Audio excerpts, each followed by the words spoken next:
viewers, vegetable biryani பண்றப்போ நமக்கு எல்லாருக்கும் இருக்கிற ஒரு பிரச்சனை என்னன்னா எப்பொழுதும் இந்த கேரட் பீன்ஸ் அந்த இங்கிலீஷ் வெஜிடபிள் போட்டு தான் பண்ணுவோம். பட் நம்ம ஒரு சவுத் இந்தியாவில் இருக்கிற ஒரு ட்ரெடிஷ்னல் ஒரு காயை வச்சு பண்ண முடியுமா அப்படின்றப்போ இன்றைக்கி நான் எடுத்துருக்கிறது வாழைப்பூ பிரியாணி. ஜீரக சம்பா ரைஸில் ஒரு அருமையான தம் பிரியாணி, நல்ல டேஸ்டியாக, நல்ல ஒரு மணத்தோட, பர்ஃபெக்ட் கன்சிஸ்டன்சி, அந்த ரேஷியோ என்னென்னு பார்ப்போம் வாங்க. ஒரு ஜீரக சம்பா பர்ஃபெக்ட் வாழைப்பூ biryani. I'm Sundar, welcome to Recipecheckr.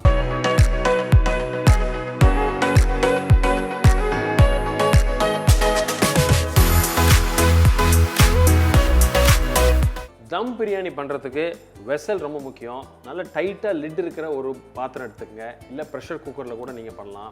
நெய்யை யூஸ் பண்ணி தான் பண்ண போகிறோம். இந்த ப்ராசஸ் பண்ணுறதுக்கு முன்னாடி நான் என்ன பண்ணியிருக்கேன், இந்த அடுப்பு பற்ற வைக்கிறதுக்கு கொஞ்சம் முன்னாடி இந்த அரிசியை ஒரு 15 நிமிஷத்துக்கு முன்னாடி ஊற வச்சுட்டேன் தண்ணியில். ஸோ அது ஒரு 15 நிமிஷம் ஊறி, ஏன்னா ஜீரக சம்பா ரைஸ் வந்து ரொம்ப சின்னதாக இருக்கும், அது ஒரு 15-20 நிமிஷம் ஊறி கரெக்டாக இருக்கும். இந்த நம்ம எடுத்திருக்கிற பொருள்லாம் வதங்கி ஒரு பிரியாணி கன்சிஸ்டன்சிக்கு வரத்துக்காக ஒரு 3-4 டேபிள் ஸ்பூன் அளவுக்கு நெய் எடுத்துக்கிறோம். பே லீஃப் பிரியாணி இலை ஒரு 2-3 போட்டுக்கங்க. பட்டை, கிராம்பு ஒரு 3-4 ஏலக்காய் பிஞ்ச் பண்ணி போடுங்க, இல்லாட்டி அது வெடிக்கும். ஸோ ஒரு 1 டீஸ்பூன் அளவுக்கு நம்ம இதில் சோம்பு போட்டுக்கலாம். அது பொரிஞ்சு வரப்பவே நம்ம வெட்டி வச்சிருக்கிற வெங்காயம் 2 கப்பு போட்டுக்கலாம்.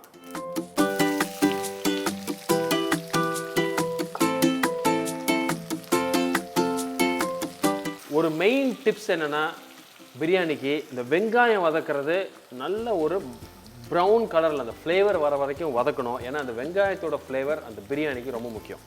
இந்த ஸ்டேஜில் அதுக்கு தேவையான அளவு கொஞ்சம் உப்பு போட்டுக்கலாம்.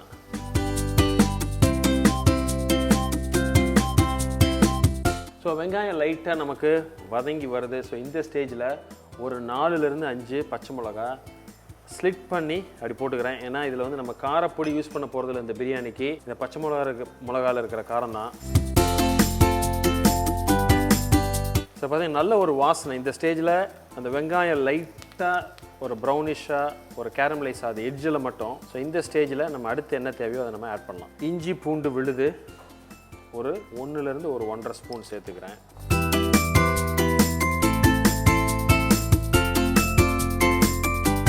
ஒரு 2 தக்காளி பொடியாக வெட்டி வச்சுருக்கேன், இதில் சேர்த்துங்க. இப்போது நல்ல தக்காளி இப்போ நல்லா வதங்கிருச்சு. ஸோ இந்த ஸ்டேஜில் ஒரு கைப்பிடி புதினா நான் சேர்த்துக்கிறேன். இப்போது இந்த ஸ்டேஜில் இதுக்கு தேவையான பொடி என்னன்னு பார்த்து போட்டுடலாம். கொத்தமல்லி பொடி ஒரு 1.5 டீஸ்பூன், கரம் மசாலா ஒரு 1/2 டீஸ்பூன், பிரியாணி மசாலா இது கொஞ்சம் காமனாக கிடைக்கிறது, ஸோ இது வந்து ஒரு 1/2 டீஸ்பூன்.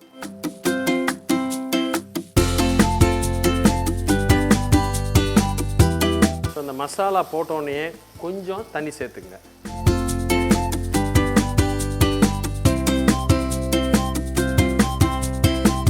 ஸோ இந்த ஸ்டேஜில் ஒரு 2-3 டீஸ்பூன் தயிர்,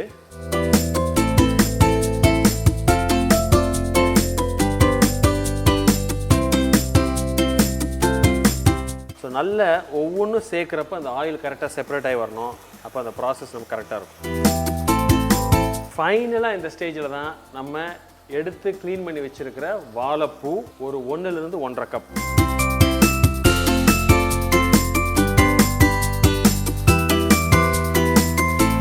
வாழைப்பூ வந்து நல்ல வயிற்று புண்ணு ஆத்துறது, ரொம்ப ஹெல்தி. ஏதாவது ஒரு ஃபார்மில் வீக்லி ஒரு வாட்டியாக சேர்த்துட்டா உடம்புக்கு ரொம்ப நல்லது. ஸோ இந்த ஸ்டேஜில் நம்ம எடுத்துருக்கிற அரிசிக்கு 2 பங்கு தண்ணி மெஷர் பண்ணி வச்சுருக்கேன். ஸோ அது சேர்த்துடலாம்.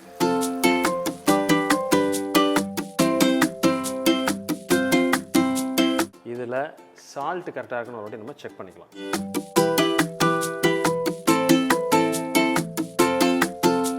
ஸோ இப்போ நல்ல ஒரு கொதி வந்துருச்சு. இந்த ஸ்டேஜில் நம்ம ஒரு 15 நிமிஷமாக ஊறி இருக்க இந்த அரிசி வடிகட்டிட்டு இந்த அரிசியை இதில் நம்ம சேர்த்துடலாம்.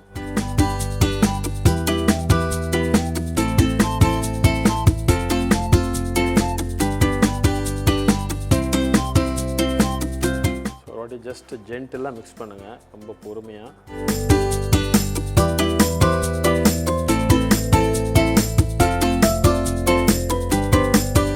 தண்ணி கரெக்டாக ஒன்றாகி இந்த ரைஸில் எக்ஸஸ் வாட்டர் இல்லாதப்போ இந்த ஸ்டேஜில் தான் தம் போடுறதுக்கு சரியான ஸ்டேஜ். என்ன பண்ணுறேன், ஒரு வாட்டி கீழே ஒரு வாட்டி மிக்ஸ் பண்ணிக்கோங்க. ஸோ அடி பிடிக்காது. ஜஸ்ட் ரொம்ப ஜென்டிலாக ஷிஃப்ட் பண்ணிவிட்டு என்ன பண்ணுறேன், ஒரு 2 டீஸ்பூன் மேலே நெய் போடலாம்.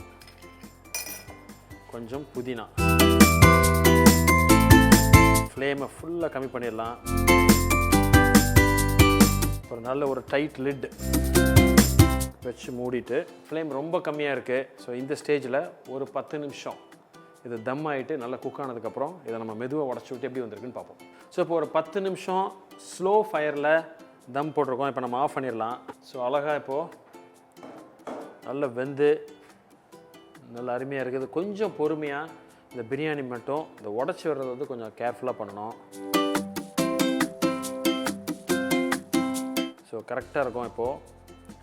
ஸோ இந்த ஸ்டேஜில் நான் என்ன பண்ணுறேன்னா, மேலே கொஞ்சம் ஃப்ரைடு ஆனியன். இந்த ஆனியன் வந்து கொஞ்சம் ஆயிலில் கொஞ்சம் ஃப்ரை பண்ணி ஒரு ஃப்ளேவருக்கு வச்சுருக்கேன். இதை கொஞ்சம் மிக்ஸ் பண்ணிவிட்டு கார்னிஷ் கொஞ்சம் வச்சுக்கிறோம். பட் இது பிரியாணி நம்ம உடச்சி வர்றதுக்கு நம்ம ரெடி பண்ணுறோம்.